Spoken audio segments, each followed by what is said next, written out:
Tonight's game is presented to you in parts by the Frankfort Eagles, Post 976, they are people helping people. By Day and Ginda Funeral Home, proud supporters of high school athletics in Clinton and Carroll County. By the healthy communities of Clinton County, making the healthy choice the easy choice. By Fiberhawk, fast, affordable Fiberhawk. By the Farmers Bank, where you don't have to be a farmer to be a farmer. Let's grow.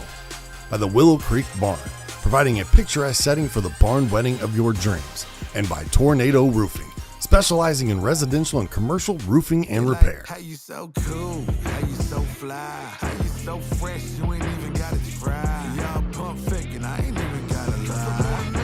Hit 'em with the hits. Game winner switch in. Tonight's coverage of high school basketball on the ISC Sports Network is brought to you by Healthy Communities of Clinton County, making the healthy choice the easy choice, our proud sponsor of our pregame show tonight. And tonight we come to you live from the world-famous Case Arena on the campus of Frankfort High School, where tonight the Frankfort Hot Dogs welcome in the West Lafayette Red Devils. Good evening, everybody. My name is Rick Johnston, joined alongside by Brady Laurie. And Brady, these are two teams both going in opposite directions right now. Let's start with the visitors from West Lafayette. They come in 11-3. They've won 5 in a row. They are really clicking here towards the back end of January. They really are red hot. To be honest, they've really only lost to 2 teams. They lost to McCutcheon twice, once back in November, then once the first week of December. That second loss was only by a point. Since then, they lost a heartbreaker to Harrison by 1 point. Otherwise, they have run the table. It's a really good quality basketball team. They're coming off of a thrilling win over Rossville, winning at the Horn last Saturday. On the other side for Frankfort, they come in just 1-13 on the year, but they have a couple of their big guns starting to find their rhythm here.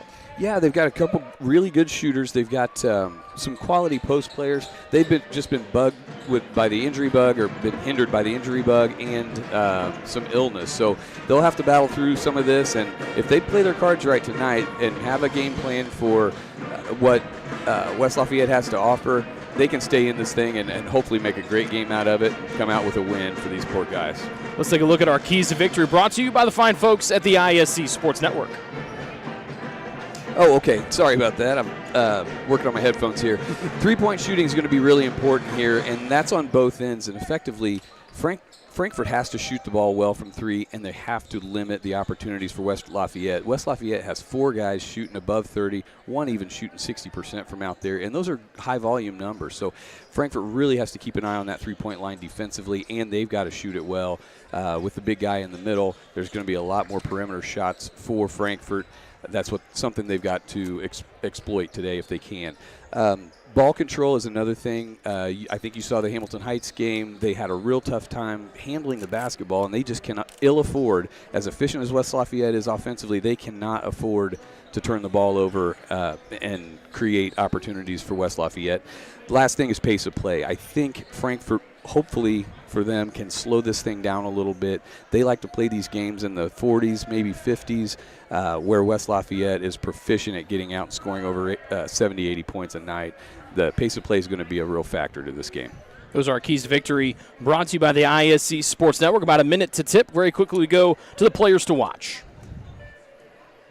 So tonight you'll see Kivo St. Hilaire. He is a solid 6'10", maybe 6'11", big kid, great shot blocker. He's growing into himself. He gets better every year. And then we've got Charlie Beardsley, one of my favorite guys to watch. They call him Chuck. He will probably come off the bench, 6-man, spark plug, does a lot of good things out there. So these are the 2 keys to this, or key guys to watch tonight. Just like the players to watch tonight specialize in their craft, so do the professionals at Tornado Roofing. For more info, visit tornadoroof.com. As we mentioned, West Lafayette, they're one of the top teams when it comes to putting the ball in the basket. They're top 45 in the state of Indiana and top 15 in Class 3A. We come back, it's the Red Devils and the Hot Dogs here on the Hot Dog Sports Network and ISC. At Tornado Roofing, we provide a complete range of services defined by quality, innovation, and expertise. We offer free estimates, have financing available, and handle insurance claims. Tornado Roofing is more than a name. It's a family-owned and operated business known for its committed customer service and expectation of going beyond our clients' needs. Our work is backed by a customer satisfaction guarantee to provide you with peace of mind. For more information, visit tornadoroof.com or call 670-6440. At Tornado Roofing, we believe in putting a strong roof over your head. Some see a coach sending a runner home. We see a mentor guiding a student athlete into the future. Proud to keep education in front of athletics since 1903. Running a small business. Your hands are full. We can help. FiberHawk partners with local companies by providing business class internet, phone, TV, and customized bundles to meet your needs. Our fiber-powered system delivers reliable speed with enhanced security. Running a business is tough. Contact FiberHawk today and let our expert team give you a hand. For the barn wedding of your dreams, you need to experience our country estate, where nature's beauty meets rustic elegance. Schedule your tour today at thewillowcreekbarn.com. Voted the Knot Best of Weddings for 3 years straight.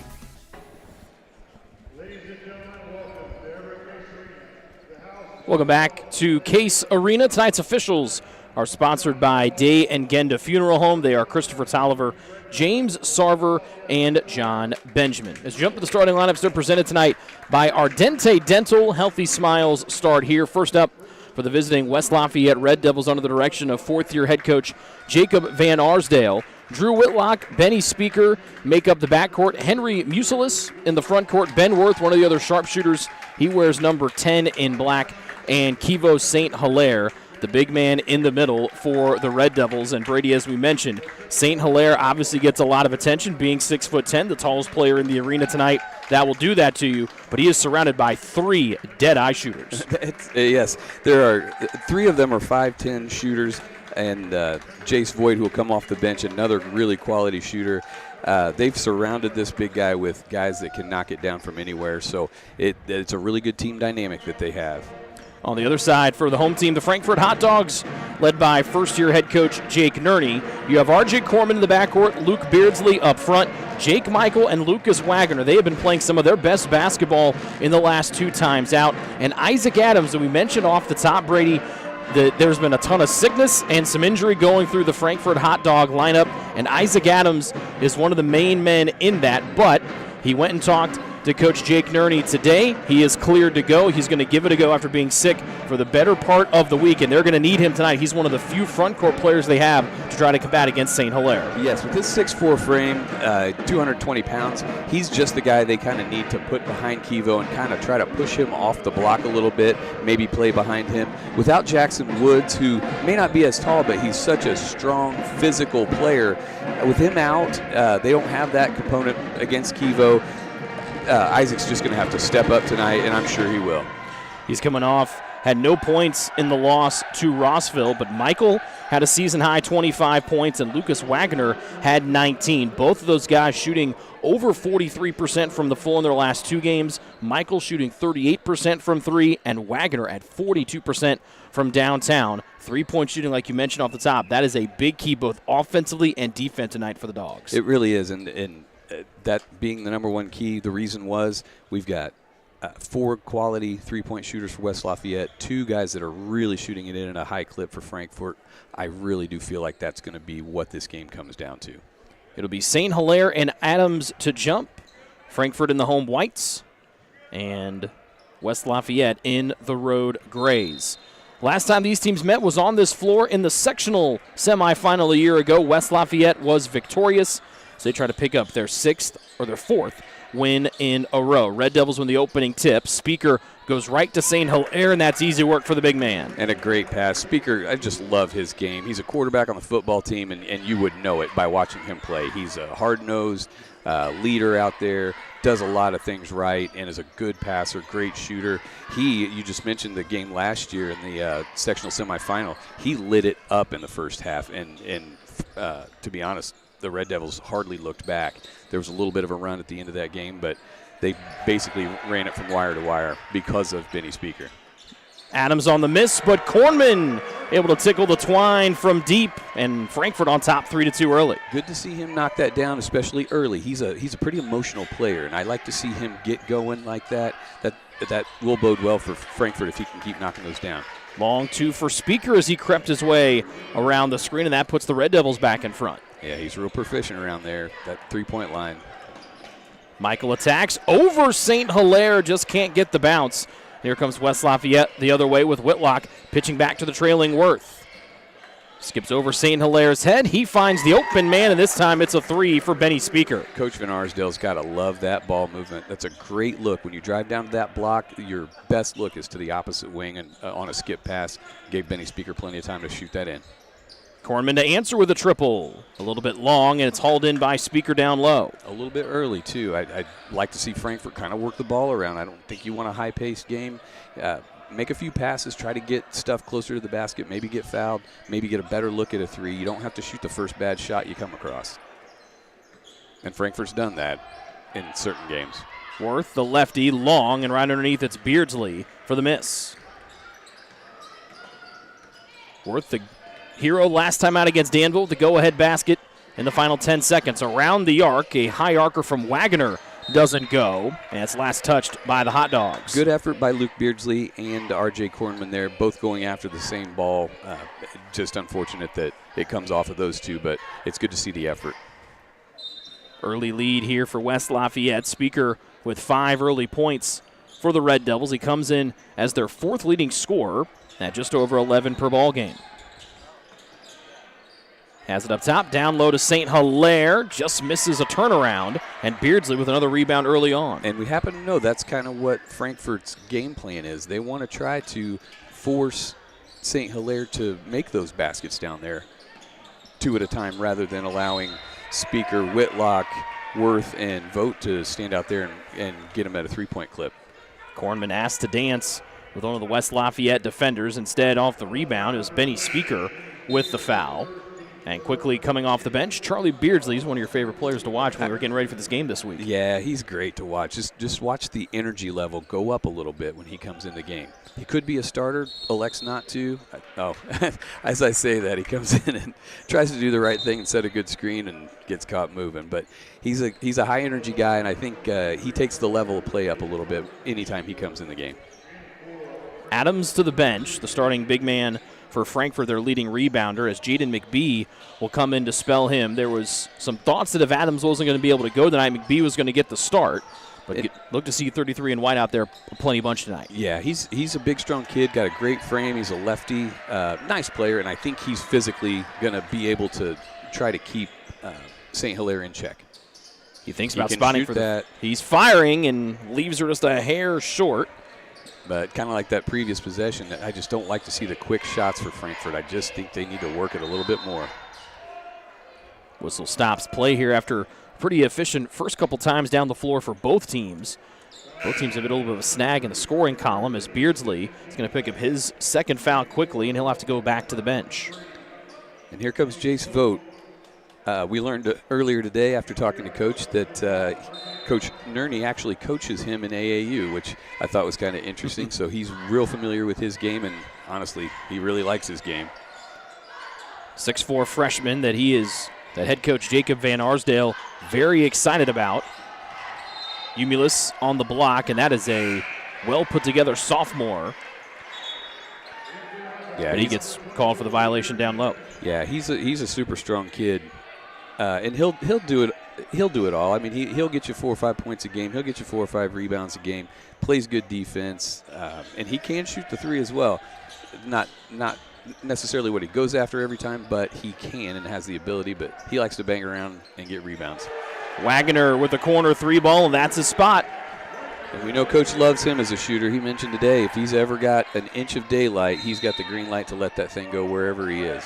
And on the other end, it's a Worth travel for the Red Devils. We saw West Lafayette go to the full court press when Frankfort was here 2 weeks ago against Hamilton Heights. That gave him some real issues. Oh, the pressure of the Hamilton Heights game just ate Frankfort up, and they were getting so frustrated, especially R.J. Kornman. I mean, he does a good job handling the ball even at 6'3", but there were a few too many turnovers, and he really was upset. And it just the air kind of came out of the room. I think they had 16, 18 turnovers in that game.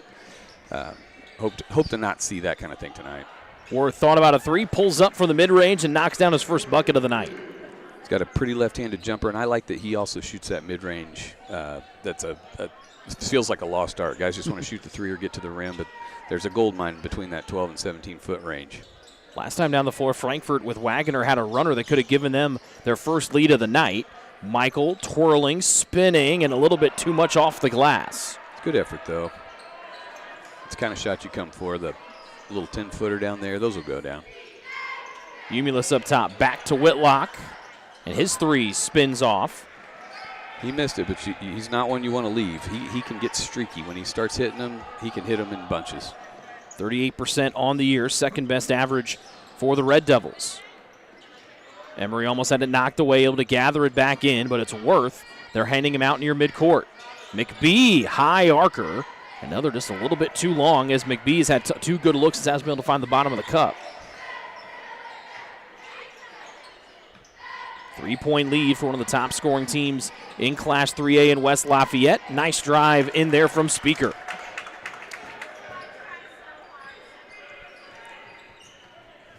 A rare two for Benny Speaker. 60% of his shots on the year come from beyond the arc. But he is fully capable. He's a good, strong ball handler and does a nice job getting to the rim. And he gets a lot of free throws, too. He shot a bunch of free throws in the last matchup between West Lafayette and Frankfort.